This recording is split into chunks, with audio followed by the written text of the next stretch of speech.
What's up, everybody? It's Soren Baker here on Unique Access. And I'm Slink Johnson on your mama's case because she ain't got no weed. Yeah, and today we're going to do a best album, man. Slink and I are coming back with the best albums, and Slink has selected UGK, Dirty Money. UGK has so many great albums, and you could really do any of them, but this one in particular means a lot to Slink. It dropped in 2001. So Slink, back in this era, what was going through your mind about UGK? Oh man, UGK was definitely some trill dudes, man. I was loosely acquainted with them through Too Short at that time. You know what I'm saying? I had been Jive label mates? Jive label mates, been seeing them in passing a little bit, not quite familiar with them as individuals, you know. But, you know, I was acquainted with them already, and actually I had been a fan of their 1992 Too Hard to Swallow album.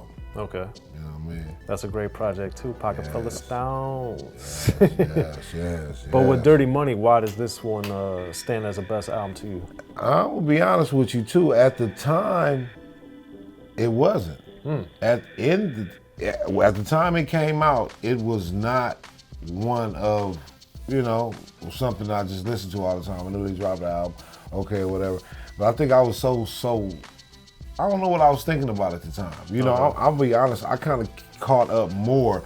Like, I was acquainted with them with Too Hard to Swallow. You know, I really love that Short Texas song, you know what I'm saying? And that Too Hard to Swallow album was dope. You know, and they began to put out more music and advance, but I think I was rapping and doing my own thing at that time as well, so I don't know, I wasn't tripping too much off what other people were doing. But, you know, it was a few years later when I, you know, came back to UGK, to the fucking... Dirty Money? Oh, God. I'm so high right now. But that Dirty Money, man, from beginning to end, man, I think, man, it's just such a stellar album, man, from beginning to end, man. Well, one of the songs that I always liked a lot was the Chopping Blades.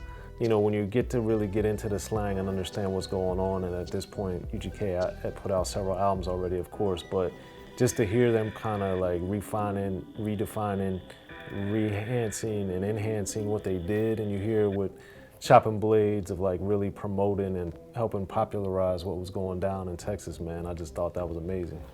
Definitely, man. These guys are definitely underground kings. Man, just a stellar album from beginning to end. Let me see it. First track, let me see it. Let me see it. Bend over, let me see it. Let me see it.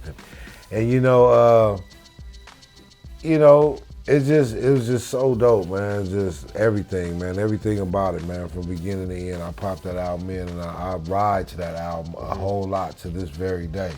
You know, I do a lot of driving, and this is one of the ones that's saved to my device. Right. You know, I got it saved to my device. And I think too, like obviously Pimp C produced so much material both with UGK and with others, but I think Dirty Money was another example of where you really get to see like his skill as a producer and being able to blend and working with other people on the project, N.O. Joe in particular, how he was like really able to, you know, not only carry songs on his own, but then collaborate with someone like N.O. Joe, who had done so much great work and rap a lot with obviously Ghetto Boys and Scarface and Devin the Dude and Odd Squad and all these other people that he had, you know, worked with or been affiliated with over the years. And it was just great to see Pimp C, who obviously they had done stuff with Master P and different people as well, but just to see him be able to bring that on with UGK and do it at such a high level, I thought it was amazing. And then, you know, the Like a Pimp song was so good. It was just like the whole thing, Pimpin Ain't No Illusion. So for you, Slink, as a rap fan and as somebody that was listening to a lot of music at the time and around Short, like for you, like the Let Me See It, Pimpin Ain't No Illusion, like around this era, what did you think that those songs meant special or resonated to you as a fan, as a listener? Okay, if I'm not mistaken, I remember hearing Pimpin' Ain't No Illusion in the studio. Okay. And wow. You know, your question was what was it like? You know, at that time, It was an amazing thing, man. I remember being down in Atlanta, Georgia, spending a lot of time with Too Short, you know, who did a lot of work with UGK all the time, man. And you know, they come through a couple times to record in his studio or whatever. And it was some real pimping going on. It was I just remember some real, you know, again, I was just being a fly on the wall. I just remember hearing some real trill things, you know, about some real pimping, man. Things going down? Yeah, things going down. Right, right. But you know, them guys, man, them guys is underground guys, man. Right. And what do you think made Bun B and Pimp C work so well together on the mic? Like, what was their chemistry that stood out to you? Well, you know, Bun has the baritone. Bun has the deep, raspy, you know what I'm saying, the deep voice, the deep, you know, the depth, the ominous sound, and you know what I'm saying, the bass, the enforcer, you know. Well, Pimp got that twang, you know what I'm talking about? He got that twang, that southern, you know what I'm talking about? It might can be a little obnoxious, annoying to some, you know what I'm talking about? But you know what I'm talking about? You know, but again, that's that pimping. You know, Pimp had that melody, he had that melodic voice, he had that pimping, and if you was a square, you couldn't get it. But you know, it's just, you know, it just, their voices just married each other just so great. You know what I'm saying? They didn't need nothing else. It was just like that, man. The two voices, although they did have another member early on, you know what I'm saying? You know, the way it worked out, it just became Pimp and Bun. And, you know, again, that worked perfectly, man. The marriage of their two voices, Pimp's melody and Bun's baritone and Bun's, you know, lyrical, just aggressive depth, you know what I mean? And I think, too, another great thing about what Dirty Money did was we had seen through a lot of UGK's career, I think that despite delivering all the great music and material that they did, I don't think that they were revered in the same way while they were putting out this stuff as the Outcasts of the world, as the Goody Mobs. And I think with Dirty Money around this time is where they kind of, even though they had Super Tight and Riding Dirty and all these different things, Too Hard to Swallow, it wasn't until I think this album where kind of like their appeal and their reverence in the South kind of caught up nationwide. I agree.